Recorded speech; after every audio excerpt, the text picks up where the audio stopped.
Saludos a todos y bienvenidos a este nuevo video. Estamos nuevamente con nuestro estudio profético, en esta ocasión con Daniel capítulo 6, el cual contiene una de las historias más conocidas tanto por grandes como por chicos, la cual es Daniel en el foso de los leones. Y aunque este ha sido un tema bastante predicado, muy estudiado, pues el día de hoy quiero sacar algunas lecciones que no son muy tocadas cuando se habla de este capítulo, y que son muy importantes para el pueblo de Dios que vive en los últimos tiempos. Así que vamos a comenzar con el estudio. Y como siempre, es importante delimitar un marco histórico sobre el capítulo de estudio. Debemos recordar, y tal como estudiamos en lecciones anteriores, principalmente en el capítulo 2 de Daniel, los medos y los persas entran a invadir Babilonia. Esto sucede el 12 de octubre del año 539 a.C. Babilonia es tomada por un general llamado Gubaru. Esto es importante, este personaje es importante. ¿Sí? Gubaru era uno de los generales principales del rey Ciro, y este estuvo al frente de la toma de Babilonia. Y no fue hasta días después que Ciro llega a Babilonia, entra a la ciudad y nombra gobernadores. Ahora bien, en lecciones pasadas yo he mencionado que el libro de Daniel es uno de los libros más atacados de la Biblia. Y uno de los argumentos que suele usarse es que el capítulo 6 es un capítulo ficticio. Alguien se lo inventó por ahí para hacer quedar bien a los hebreos. Y lo dicen principalmente porque se desconocía la identidad de Darío. ¿Qué es lo que ellos dicen y decían? Que no se sabe quién es Darío, no hay registros de este rey, no queda constancia. Un rey tan importante hubiese quedado registrado y sabríamos quién es. Sin embargo, hermanos, la arqueología más moderna nos ha dado suficientes pistas para identificar a Darío. Tras el paso de los años, se han propuesto varios personajes para identificar a Darío, y realmente han sido muchos, pero ninguno de ellos encajaba idealmente con la figura que nos presenta la Biblia. Sin embargo, hoy en día, y es gracias a las crónicas de Nabonido, que ustedes pueden ver en la parte superior derecha, este documento de aquí contiene la narración de la caída de Babilonia y qué fue lo que pasó antes, durante y después de este evento. ¿Sí? Y es gracias a este documento que hoy en día podemos identificar a Darío. La propuesta más aceptada y con respaldo histórico es que Darío, que ostentó el título de rey de Babilonia, fue Gubaru, también conocido como Gubaru o Gobrias. ¿Sí? Principalmente los historiadores suelen usar el nombre de Gobrias. Ahora, si ustedes recuerdan, hace un momento acabo de mencionar que Gubaru era uno de los principales generales del rey Ciro. ¿Sí? Esa es la identidad de Darío, el famoso general Gubaru, que era de descendencia de los medos. Y esta fue una movida muy inteligente, muy estratégica por parte de Ciro, nombrar a un general medo como gobernante, como rey de toda esta zona de Babilonia, ya que pues necesitaba ser diplomático para mantener el reino bajo control. Ahora bien, algunos se preguntan ¿por qué se lo llama Gobrias o Gubaru y no Darío?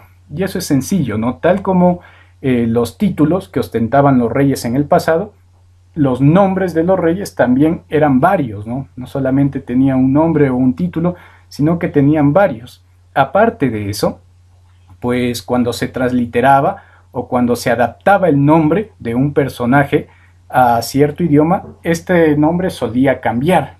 Entonces, en este caso, el nombre fue adaptado al hebreo y fue denominado como Darío, ¿no? Entonces esto sucede muy a seguido, es muy común esto. Entonces, en conclusión de esta parte, ¿no? Actualmente sabemos que este Gobrias, Gubaru o Gubaru es el famoso rey Darío, y toda su descripción en los documentos históricos encajan con el Darío que presenta la Biblia, de manera bastante perfecta. El problema durante mucho tiempo fue que este rey solamente ostentó el título de rey de Babilonia durante poco tiempo, un poco menos de un año. Ese es el tiempo que él duró en el trono, ya que él padecía de una enfermedad y murió joven, ¿no? No pudo estar en el trono mucho tiempo. Por eso es que no se tiene muchos registros con respecto a este personaje. Pero ya sabemos quién es, y de paso esta teoría fue propuesta por William Shea, un teólogo adventista, y hoy en día es muy aceptada en todo el mundo académico cristiano.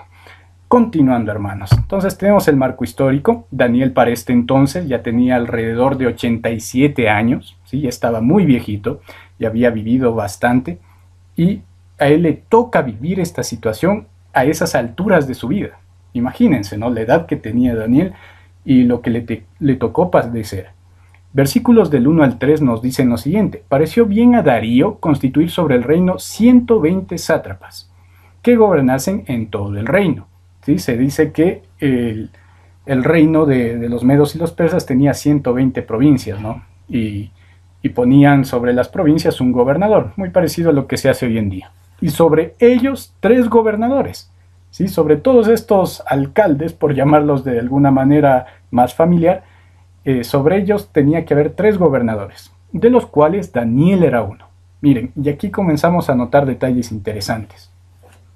Daniel, a pesar de ser extranjero, a pesar de ser judío, nuevamente aquí lo vemos ocupando un lugar de importancia.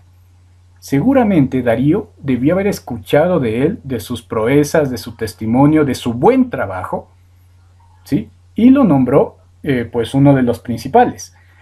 Y miren lo que continúa diciendo el texto: a quienes estos sátrapas diesen cuenta para que el reino fuese perjudicado. Pero Daniel mismo era superior a estos sátrapas y gobernadores, porque había en él un espíritu superior, y el rey pensó en ponerlo sobre todo el reino.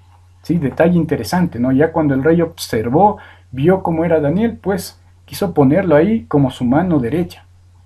Algo interesante. Y miren, esto nos enseña, nos indica que el testimonio de Daniel no era con palabras. El testimonio de Daniel era con hechos. Y ese es el carácter que los hijos de Dios deben imitar hoy en día. Daniel mismo en sí, en este capítulo, es un tipo del carácter de los hijos de Dios al final de los tiempos. ¿Sí? Un tipo. Nosotros debemos ser el antitipo. En otras palabras, Daniel es la representación de lo que deberían ser los hijos de Dios en estos finales de los tiempos, y vamos a ver por qué. Versículos 4 y 5. Entonces, los gobernadores y sátrapas buscaban ocasión para acusar a Daniel en lo relacionado al reino, mas no podían hallar ocasión alguna o falta. No había. Daniel era inocente, Daniel era justo, porque él era fiel y ningún vicio ni falta fue hallado en él. Miren, ¿de cuántos de nosotros se podría decir eso hoy en día? ¿Se puede decir eso de tu vida? No pensemos en Daniel. Pensemos que nosotros estamos en lugar de él y que alguien quiere acusarnos como estos gobernantes quisieron acusar a Daniel. ¿Podrían decir lo mismo que dijeron de Daniel, pero de nosotros? No encontraron nada. O sea, es algo increíble. Y a pesar de que él trabajaba en el gobierno, y ustedes saben, el gobierno siempre ha sido lo mismo. Los políticos siempre han sido iguales. Hay mucha corrupción, mucho robo, sí, mucha desviación del dinero, de los fondos. Daniel estaba ahí en ese medio, pero no encontraron ni la más mínima pizca de maldad, de corrupción en Daniel. Y miren lo que dijeron: no hallaremos contra este Daniel ocasión alguna. No lo iban a hallar. Si no la hallamos contra él en relación con la ley de su Dios. Y aquí empezamos a entrar al punto interesante. ¿Qué era lo que estos gobernadores hicieron para hacer caer a Daniel? No porque fuera malo, no porque fuera corrupto, no porque estuviera cometiendo algún crimen, sino dijeron: vamos a la ley de su Dios. Querían incriminarlo por hacer el bien, no por un crimen. Algo interesante. Prueba de lealtad. Ahora, aquí vamos a notar en este capítulo unos detalles muy interesantes. Vemos que hay un paralelismo entre 3 eventos que narra la Biblia. Está Daniel capítulo 3, que ya estudiamos, que es la historia de los jóvenes hebreos en el foso de fuego. Está Daniel capítulo 6 y está Apocalipsis capítulo 13. Si ustedes leen estos 3 capítulos juntos, van a darse cuenta que son muy similares. Por ende, podemos decir que tanto el capítulo 3 como el capítulo 6 de Daniel es una tipología para el tiempo del fin. Por eso es que les dije, Daniel es una representación de cómo deben ser los hijos de Dios en los tiempos del fin. Solamente para que se fijen, ¿no? Comparando estos dos capítulos de Daniel con el capítulo 13 de Apocalipsis, que para los que no lo recuerden, el capítulo 13 es el que habla de la persecución al pueblo de Dios por parte de la bestia. ¿Sí? Entonces, en estos capítulos vemos que hay un decreto de muerte. En el 3, lanzarles al horno de fuego. En el 6, al foso de los leones. Y en el 13 se nos dice que la segunda bestia hace matar a los que no adoran a la primera bestia. Entonces, hay un decreto de muerte. Número 2, hay una unión civil religiosa. Ahí quiero que se fijen en algo interesante. Hay una dimensión espiritual en todo esto. Contrario a lo que a veces se enseña sobre el libro de Apocalipsis, que bueno, todos los conflictos que se narran ahí son políticos y tal vez hay una tercera guerra mundial y las naciones de Oriente y de Occidente y bueno, lo interpretan de una manera muy política. Sin embargo, los textos nos dejan claro que todo tiene que ver con la espiritualidad. Hay una dimensión religiosa detrás de esto y hay una unión civil y religiosa. En el capítulo 3 vemos cómo se impone mediante ley adorar a una estatua. Es decir, mediante el gobierno se está imponiendo en asuntos de conciencia, cosa la cual no se deben hacer nunca. En Daniel capítulo 6 vemos exactamente lo mismo. Se ordena que durante un día solamente se adore al rey, solamente se dirijan las oraciones hacia el rey. Esto en sí, el rey debió haber pensado que, bueno, era una prueba de lealtad. Y eso era muy obvio, ¿no? Eso se acostumbraba a hacer. Cuando se conquistaba una nación, pues, se ponía alguna prueba de lealtad para mostrar que realmente las personas que habían sido conquistadas, pues, eran leales al nuevo gobierno. Pero aquí había esta dimensión también religiosa, porque aquí el rey pide que las oraciones sean dirigidas a él. ¿Sí? Y él mismo era como un representante de los dioses en la tierra. La mayoría de religiones paganas tenían este patrón común, que el gobernante supremo, que el rey, era considerado como hijo de los dioses o como enviado de los dioses o como representante de los dioses. Una blasfemia total, que de paso nos recuerda aquel poder apóstata del que habla la Biblia, que se hace pasar por Dios. Y no es secreto, ¿no? Hasta el día de hoy ese poder sigue ostentando el título de ser el vicario de Dios en la tierra. Ustedes saben, ¿no?, de qué poder estamos hablando. El poder papal. ¿Sí? Entonces, esta unión político-religiosa y esta atribución de ser el representante de Dios en la tierra es una blasfemia, es algo apóstata, porque tiene como consecuencia el perseguir a los hijos de Dios. Quieran o no, aunque lo hagan inclusive con buenas intenciones, que recuerden inclusive el rey aquí lo hizo con buenas intenciones, él no sabía que estaban tratando de inculpar a Daniel, lo hizo pensando en el bien de su reino, por decirlo de alguna manera, pero al fin y al cabo esto tuvo como producto la persecución al verdadero hijo de Dios, en este caso Daniel. Lo mismo pasa con el poder papal. Persiguió a los hijos de Dios durante mucho tiempo y lo volverá a hacer. Eso es lo que pasa cuando hay esta unión político-religiosa. Ahora, como tercer punto, no hay mancha en los hijos de Dios. Lo mismo vemos en Daniel 3 y en Apocalipsis 13. No hay mancha. Daniel no tenía mancha. Sus amigos no tenían mancha. Y en Apocalipsis se nos dice que los únicos que van a poder resistir a la bestia y a su imagen, pues van a ser aquellos que tengan las vestiduras blancas, hayan lavado sus vestiduras en la sangre del Cordero. Los únicos que van a resistir. Entonces, dice que en los verdaderos hijos de Dios no hay mancha. Sí, están limpios, son inocentes. En cuarto lugar, hay un conflicto en torno a la ley de Dios. Y quiero que se fijen en este detalle. ¿Qué dijeron estos gobernadores para entrampar a Daniel? No vamos a encontrar nada en él, mejor veamos en su ley, en la ley de su Dios, ahí podemos hacerle caer. ¿Sí? Hay un conflicto en torno a la ley. Lo mismo pasó en el capítulo 3. ¿Cuál era la ley que se les pidió romper? El primero y el segundo mandamiento: no tendrás dioses, no te harás imágenes. Entonces había un conflicto alrededor de la ley. En Apocalipsis 13 sucede lo mismo.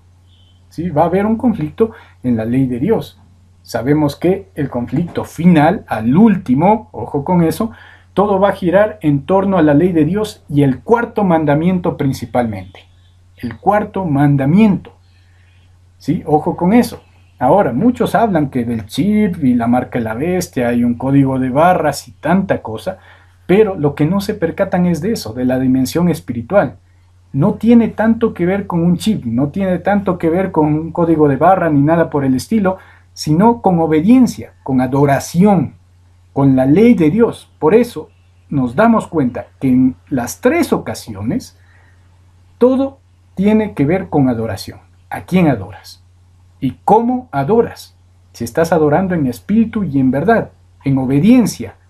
¿Y cómo sé lo que es bueno? ¿Cómo sé lo que es malo? ¿Cómo sé qué debo obedecer? Pues simplemente mediante la palabra de Dios y mediante su ley, conociendo la ley, los mandamientos.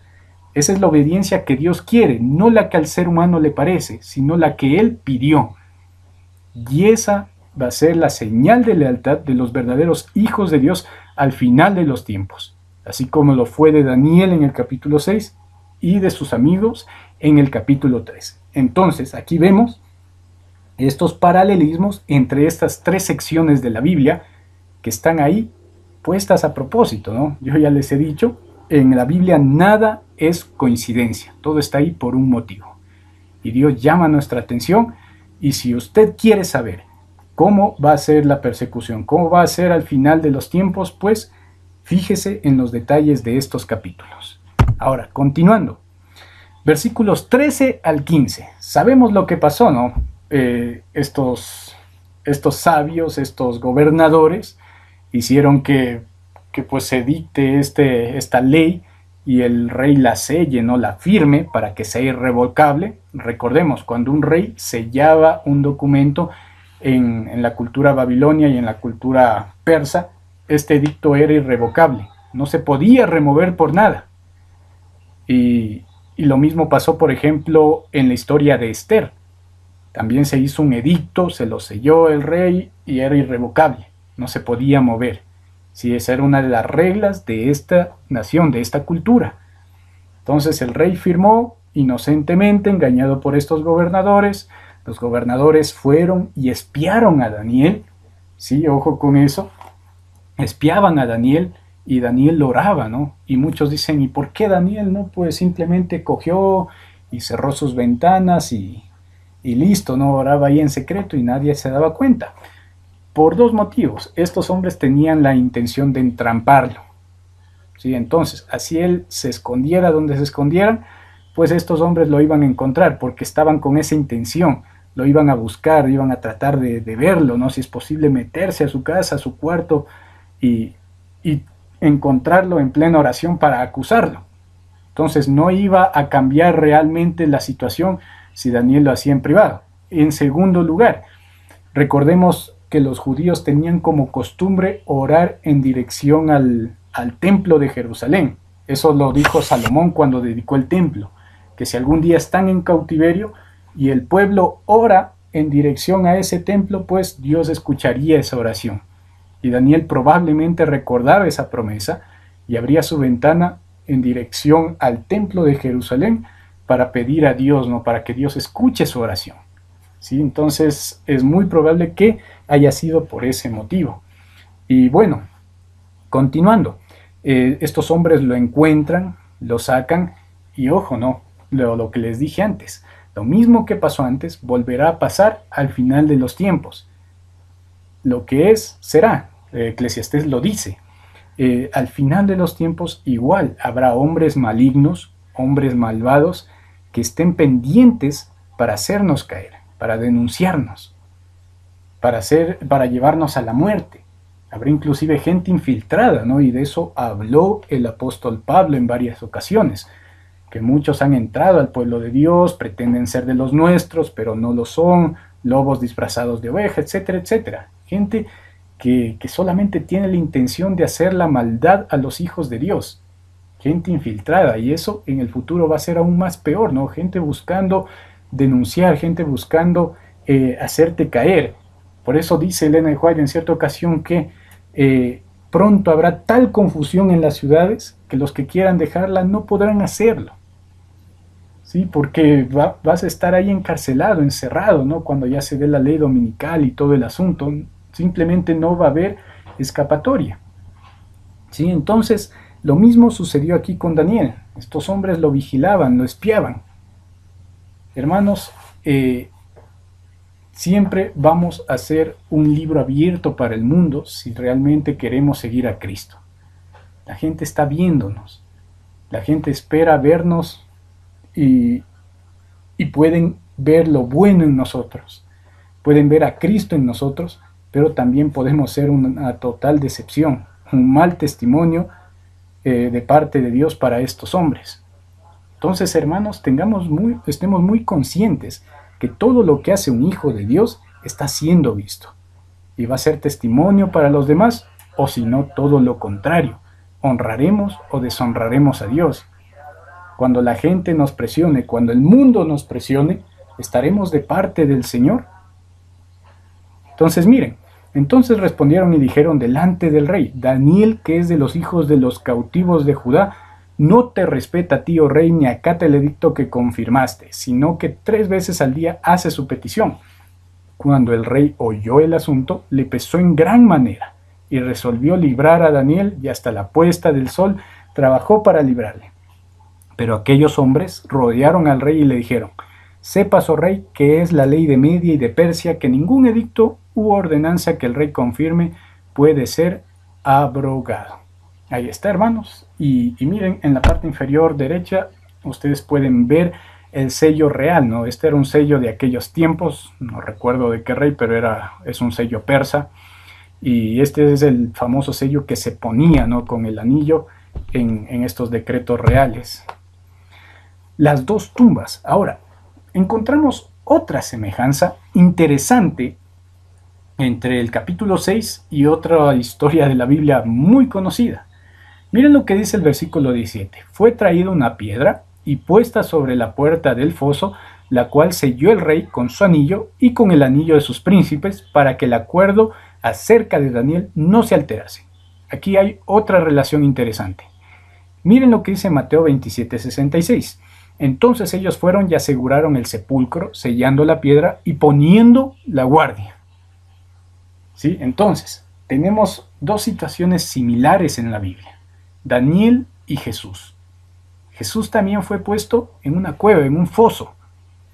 También se lo selló con una piedra. También el gobernador puso su sello y puso una guardia.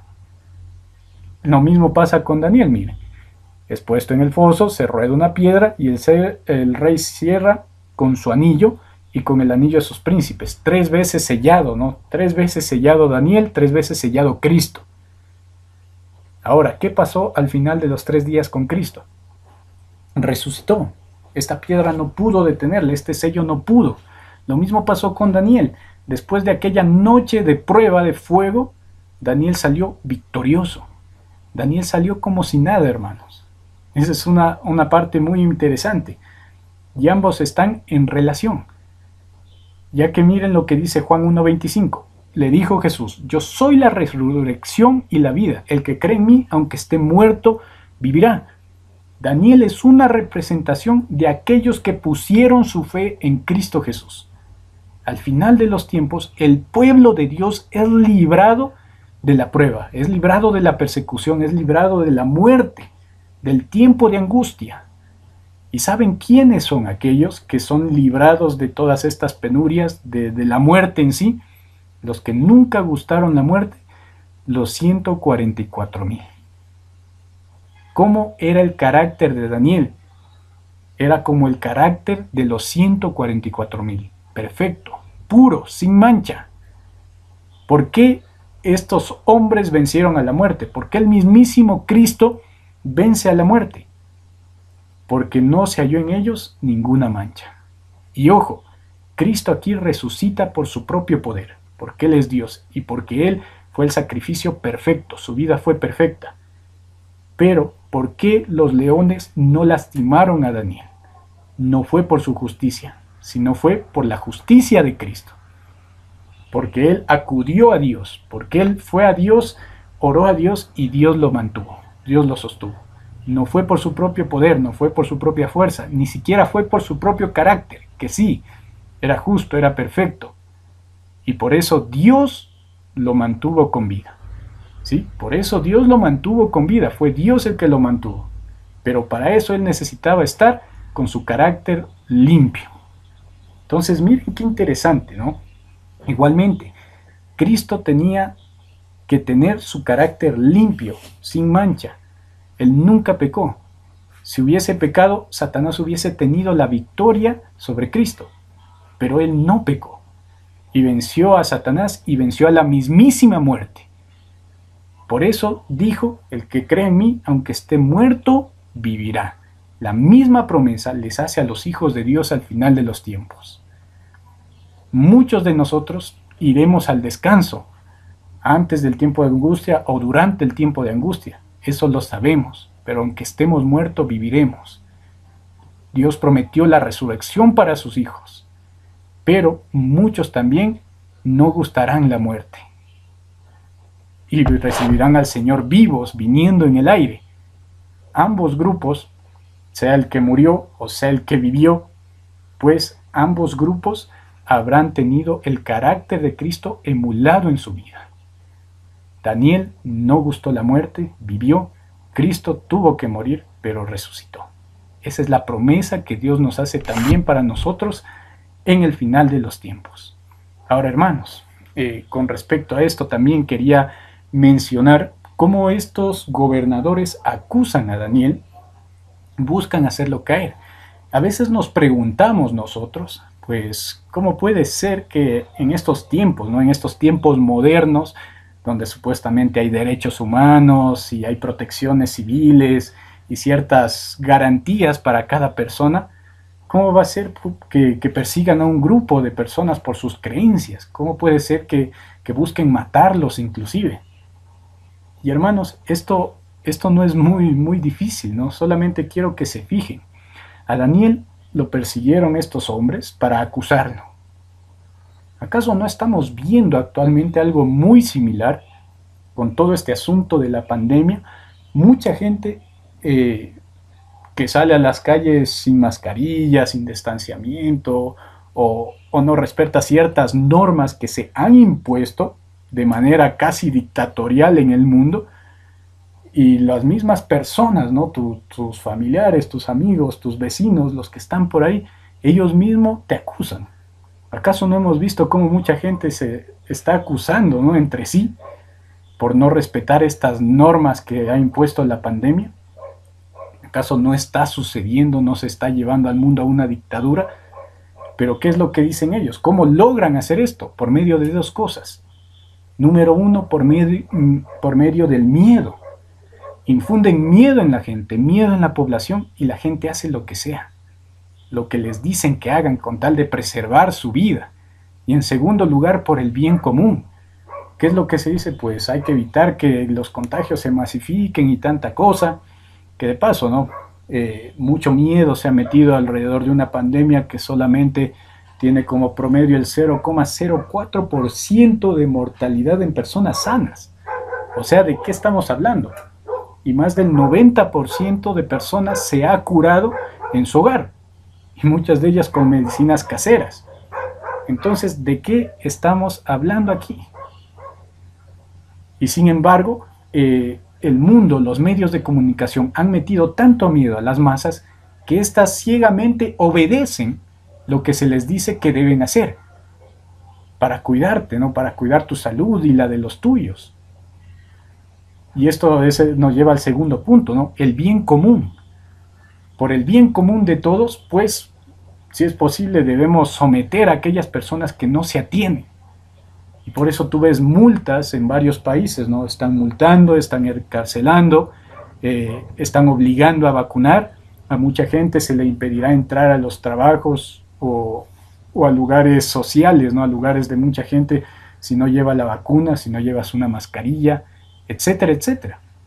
¿Acaso no estamos viendo que actualmente se está llevando adelante un ensayo para lo que ha de venir en el futuro? Entonces, cuando a la gente le infundes miedo y cuando le dices que es por el bien común y la manipulas mediáticamente, pues la gente hará lo que sea. Así que no es de sorprender. Por eso, todo este asunto de la ley dominical se está llevando por medio de la ecología. Se está usando la ecología, ¿no? El bien común. Nos vamos a quedar sin planeta, nos vamos a morir, el calentamiento global, etcétera, etcétera. Necesitamos un día de reposo. ¿Y qué pasa si no te atienes a ello? ¿Qué pasa si estás en contra? ¿Acaso no hemos visto ya que es muy fácil para las élites mundiales, para los que nos gobiernan, pues hacer leyes dictatoriales, someter a la población, callar la voz de los disidentes? Miren lo que pasó en China con los médicos que cuando recién salió la pandemia empezaron a denunciar lo que estaba pasando. Los callaron, los encarcelaron, muchos de ellos desaparecieron. Y eso no sale en los medios de comunicación convencionales.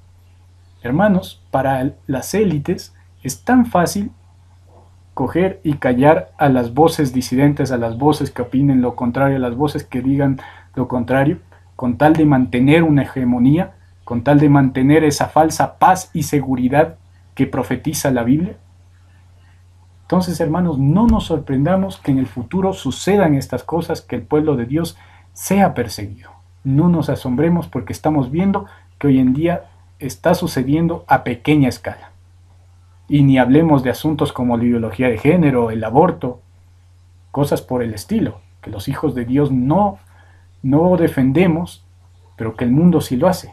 Y hemos visto un montón de casos de gente haciendo callar por la fuerza a las voces opositoras. ¿Sí? Yo podría citarles muchos, pero ese no es el tema en cuestión. Solamente quiero que comprendan, ¿no?, cómo este capítulo 6 de Daniel es una representación tan fidedigna de lo que vamos a tener que vivir al final. Y que ya estamos comenzando a vivir, ¿no? Entonces, continuando, hermanos, continuando, para no alargarnos mucho con este punto, los que habitan con el Señor. Aquí hay otro paralelismo que también me parece fascinante. Miren lo que pasó en el capítulo 6 y en el capítulo 3. Oseas 5:14. Y les invito a que puedan leer todo el capítulo 5 y analizar la simbología del león en este capítulo. ¿Sí? Es muy fascinante. Pero solamente el 14 para la cuestión de hoy. Porque yo seré como león a Efraín y como cachorro de león a la casa de Judá. Yo arrebataré y miré, tomaré y no habrá quien liberte. Pregunta, ¿qué es el león para los hijos de Dios? ¿Qué es el león para los que creen en Dios? Es Dios mismo, es su protector. Jesús dijo que era el león de la tribu de Judá. Jesús es el león de la tribu de Judá según Apocalipsis. El león representa algo bueno para los hijos de Dios.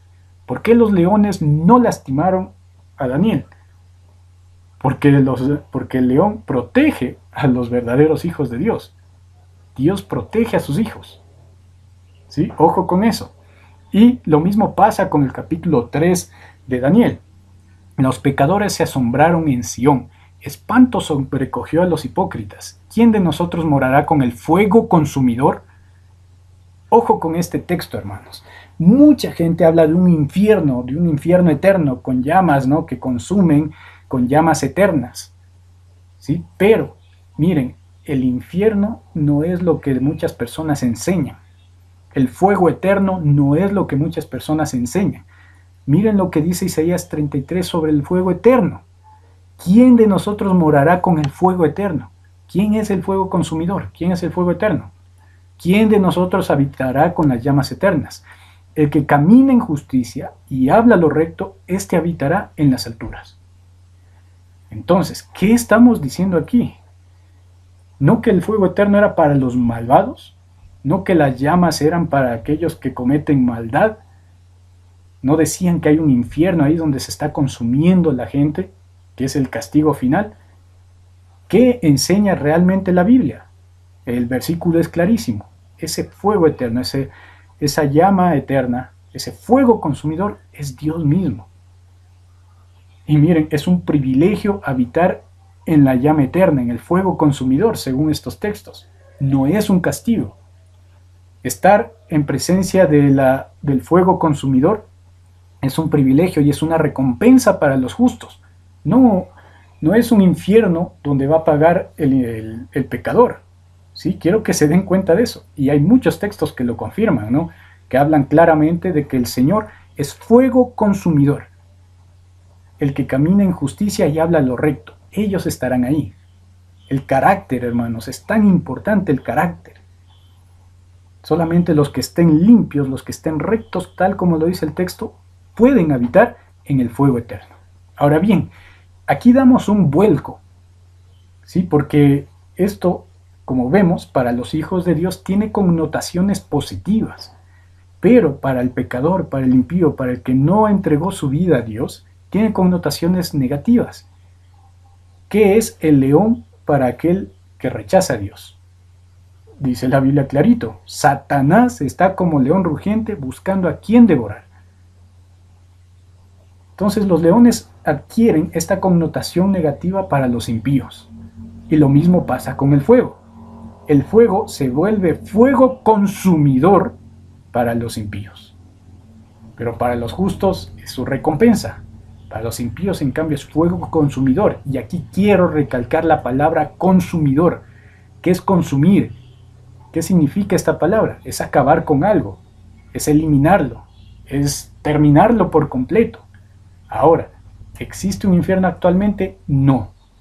¿Existirá algo parecido a un infierno en el futuro? Sí. ¿Y cuál va a ser el resultado de esto? Apocalipsis lo narra, ¿no? En los últimos capítulos pueden encontrar la descripción que se hace. El lago de fuego y azufre y las llamas y todo este asunto, que no es nada más ni nada menos que la presencia del mismísimo Dios consumiendo a los impíos. Por eso se lo llama fuego consumidor, porque consume, extermina. Ese es el castigo final de ellos. No vivir eternamente en la presencia del fuego consumidor. Como acabamos de ver, eso es imposible sin un carácter perfecto. ¿Cuál es el resultado final de los impíos? ¿Cuál es su castigo? Pues simplemente ser consumidos por este fuego eterno, por Dios mismo, ¿no? Son consumidos y dejan de existir. Esta es la muerte segunda, ¿no? Tal como lo llama el libro de Apocalipsis. Entonces vemos, ¿no? Estos paralelismos, estas relaciones increíbles que hay entre estas tres secciones de la Biblia.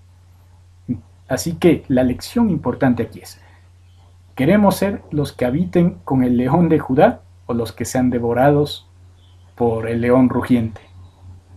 Y en segundo lugar, ¿queremos ser el que habite con las llamas eternas o queremos ser los que sean consumidos por el fuego? Interesante, ¿no? Interesantes analogías. Y la única diferencia entre la una y la otra es el carácter de aquellos que pasan por esta situación. Debemos emular el carácter de Cristo en nuestras vidas. Apocalipsis 7, 14 al 17. Y le dije, Señor, tú lo sabes. Y él me dijo, estos son los que han salido de la gran tribulación y han lavado sus ropas y las han emblanquecido en la sangre del Cordero. Por eso están delante del trono de Dios y le sirven de día y de noche en su templo. Y el que está sentado sobre el trono extenderá su tabernáculo sobre ellos. Ya no tendrán hambre ni sed, y el sol no caerá más sobre ellos, ni calor alguno, porque el Cordero que está en medio del trono los pastoreará y los guiará a fuentes de agua viva. Y Dios enjugará toda lágrima de los ojos de ellos. ¿De quién está hablando estos textos? De la gran multitud, ¿no? Que bueno, fuera de la interpretación que lo demos, en lo personal yo comparto que este grupo son los mismos que los 144,000, ¿no? Pero lo importante no es si son o no son los 144,000, sino su carácter. ¿Sí? ¿Qué sucede con estas personas según estos textos? Son los que salen de gran tribulación, hermanos, y vencieron. Y ahora el Cordero los guía, los apacienta y está con ellos, ¿no? Enjuga las lágrimas de sus ojos. Hermanos, aquí aprendemos otra cosa muy importante. Muchas iglesias han enseñado que el pueblo de Dios no tiene que pasar por la gran tribulación. Sí, ellos dicen, no, esos 7 años de tribulación solamente son para los que se quedaron aquí, que hay un rapto secreto y la iglesia es llevada, y no pasa por ninguna de estas situaciones. Pero Apocalipsis 7 nos deja bien claro que el pueblo de Dios sale de la gran tribulación. De ahí es de donde sale. Ellos tuvieron que vivir. Todo este periodo de tiempo difícil que viene sobre el mundo, ellos lo viven. Pero salen victoriosos. Dios mismo los saca victoriosos. Cuando viene por segunda vez los libera, ¿no?, de todo lo que han venido aconteciendo. Entonces esa enseñanza que dice que la iglesia es trasladada, ¿no?, en un rapto secreto antes de la tribulación es falsa. Porque la Biblia enseña claramente que el pueblo de Dios sale de la tribulación. Y esto también nos deja una lección personal a cada uno de nosotros. Dios no te libra de los problemas, de las dificultades, de las luchas, y tampoco lo hará, ¿no?, cuando sucedan todos estos eventos proféticos. Dios hará que pases por todas estas cosas. Qué sé yo, tal vez en este momento estás sufriendo por alguna enfermedad, por problemas económicos, por tu familia, yo qué sé. ¿Sí? Pero ten por seguro que Dios te está haciendo pasar todo esto, pero también ten por seguro que Él mismo te sacará de ahí. Te mostrará su poder si tú le dejas. ¿Sí? Tal como lo hizo con Daniel. A Daniel no le evitó el foso de los leones, pudo haberlo hecho. Pudo haber evitado también que los 3 amigos de Daniel vayan a ese horno de fuego. Pudo hacerlo.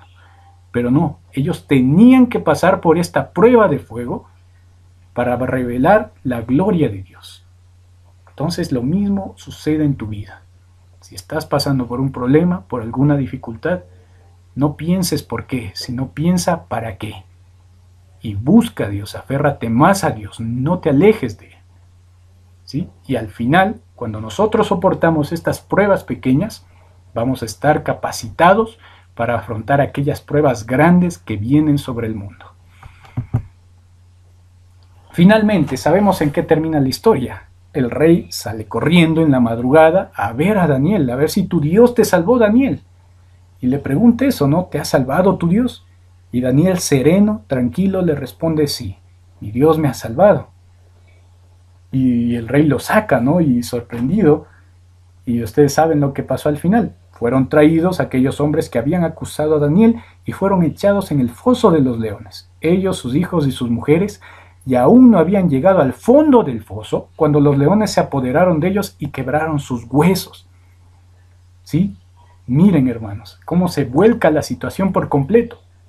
Lo que era condenación para Daniel se convirtió en su salvación. Y se convirtió en la condenación para estos hombres impíos. Lo que decíamos antes, los leones no consumieron a Daniel, porque él habitaba con el león de Judá. Pero los leones sí consumieron a estos impíos, porque ellos obedecían al león rugiente. Interesante, ¿verdad?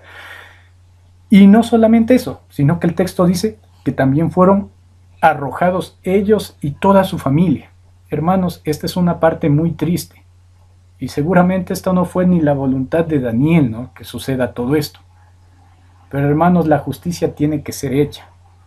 Y a veces tenemos que darnos cuenta que nuestros actos pueden tener consecuencias no solamente en mí, sino también en mi familia. No solamente para mí, sino para los que me rodean. Y eso es algo que debemos siempre tomar en cuenta. Con mis actos estoy acercando o estoy alejando a mi familia de Dios. ¿Hacia dónde los estoy llevando? ¿A la perdición o a la salvación? Tristemente estos hombres fueron echados con toda su familia. Si no cometamos el mismo error, guiemos bien a nuestros seres queridos.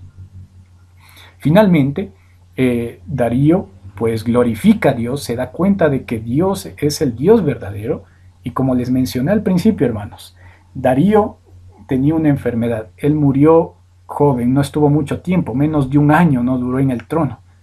Pero en este corto tiempo él pudo conocer a Daniel, pudo conocer al Dios verdadero y seguramente pudo entregarle su vida. Porque él murió, ¿no?, poco tiempo después, pero no murió sin haber dicho lo siguiente: Él salva y libra, y hace señales y maravillas en el cielo y en la tierra. Él ha librado a Daniel del poder de los leones, y este Daniel prosperó durante el reinado de Darío y durante el reinado de Ciro el persa. Algo increíble, hermanos.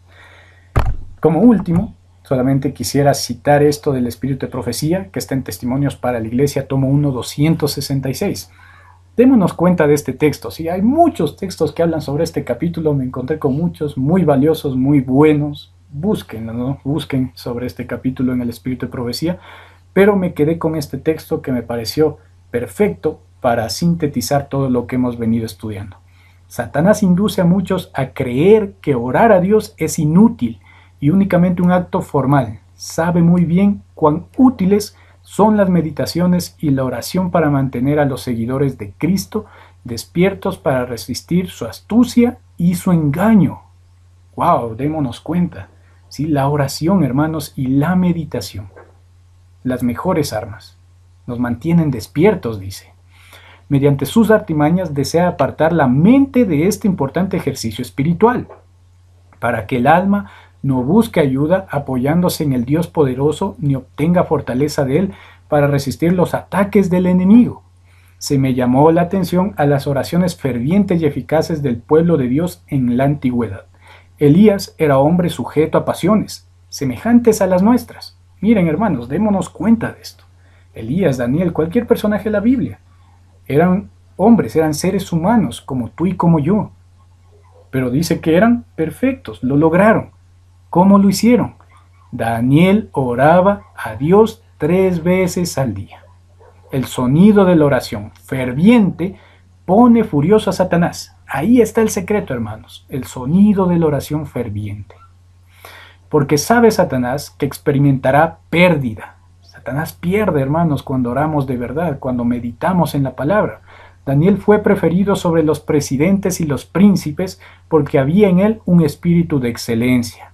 Los ángeles caídos temían que su influencia debilitara su control sobre los dirigentes del reino, porque Daniel ocupaba una elevada posición de mando.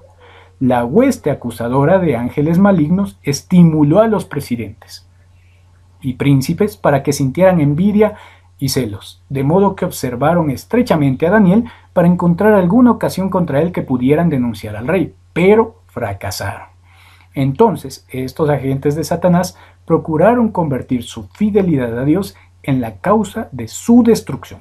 Los ángeles malignos trazaron un plan para ellos y esos agentes lo pusieron en práctica sin tardanza. Un resumen increíble del capítulo que estamos estudiando. La oración y la meditación son las mejores armas, hermanos, pero oración sincera, oración ferviente, estudio sincero de la palabra de Dios, porque Satanás está ahí y Satanás pierde cuando nosotros hacemos eso. Y Satanás está buscando entramparnos, pero si oramos, Dios nos va a proteger. Y miren también otro detalle interesante. Dice que Satanás usa a sus agentes humanos. El diablo no se te presenta con cola y cuernos, ¿no? Como se dice tradicionalmente, sino que usa agentes humanos para hacer caer a los hijos de Dios. Hay personas, por eso es que Cristo dijo, ¿no? En cierta ocasión, vosotros sois hijos de vuestro padre el diablo. Todos somos creación de Dios, pero no todos somos hijos de Dios. Los que hacen las obras de Dios son sus hijos, pero los que hacen las obras del diablo son hijos de Satanás, tristemente, y Satanás los usa. Por eso aquí dice al final que él tenía un plan. Miren qué cosa, ¿no? Dios tiene un plan para tu vida, pero Satanás también. Y mucha gente, el mundo hoy en día, está cumpliendo los planes de Satanás para su vida, mas no los de Dios. ¿Qué podemos hacer nosotros? No seamos hijos de Satanás, sino hijos de Dios, hijos del Altísimo. Hagamos su voluntad, busquémoslos en oración y estudio y trabajemos cada día para que nuestro carácter sea semejante al carácter de Cristo. Solo así vamos a poder resistir a las pruebas en esta vida y aquella futura prueba final y vamos a salir victoriosos. Eso ha sido todo por esta ocasión. Que Dios los bendiga y nos vemos en el siguiente video.